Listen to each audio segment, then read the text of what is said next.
చెప్పించినా కూడా అలా తీయకుండా లాగ్ చేసి వీళ్ళందరూ అక్కడ వచ్చి 14 మెంబర్స్ అక్కడ ఉంటున్నా కూడా ఆవిడ ఒప్పుకోలేదు. అలాగా 14 మెంబర్స్ పూర్తిగా ఆవిడ చాలా ట్రిగర్ చేసింది. అయినా కూడా లాస్ట్లో అది యాక్సెప్ట్ చేయాల్సిన తప్పలేదు. సంజన గారు అక్కడ మాట్లాడుతుండగా శ్రీజ దమ్ము వచ్చి ఏం చేసింది, ఫుటేజ్ కవర్ చేస్తుంది, మీరు ఎందుకు ఇవిడికి ఫుటేజ్ ఇస్తున్నారు అని చెప్పింది. శ్రీజ దమ్ము గారు మాత్రం ఆ పాయింట్ చాలా తప్పు అక్కడ.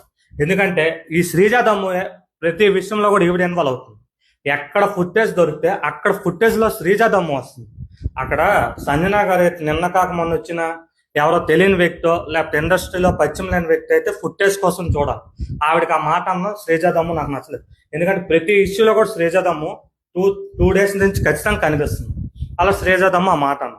అండ్ నెక్స్ట్ వచ్చి ఈవినింగ్ ఫుడ్ పంపిస్తారు. అక్కడ బిగ్ బాస్ ఫుడ్ పంపిస్తే అక్కడ చిన్న ఇష్యూ జరుగుతుంది. ప్రియాను శ్రీజ తినాలనుకుంటే రాము రాథోడ్ వద్దనేస్తారు. రాము రాథోడ్ వద్దనేస్తే దానికి వచ్చి వాళ్ళిద్దరు ఎమోషనల్గా అయిపోయి నీ అన్న నోటి దగ్గర కూడి తీసేసుకున్నాడు. అలాగా వచ్చి మరి అది దాన్ని ఏంటంటారు శ్రీజాని కానీ ప్రియాని కానీ అక్కడ ఫుటేజ్ కోసం చేయరా? యాక్చువల్గా బిగ్ బాస్ హౌస్లోని ప్రతి ఒక్కరు కూడా ఫుటేజ్ కోసమే చేస్తారు. ఎందుకంటే మనకు స్క్రీన్ ప్లేస్ కానీ ఫుటేజ్కి లేకపోతే మనం బిగ్ బాస్ హౌస్లో ఎలా సర్వే అవుతాం?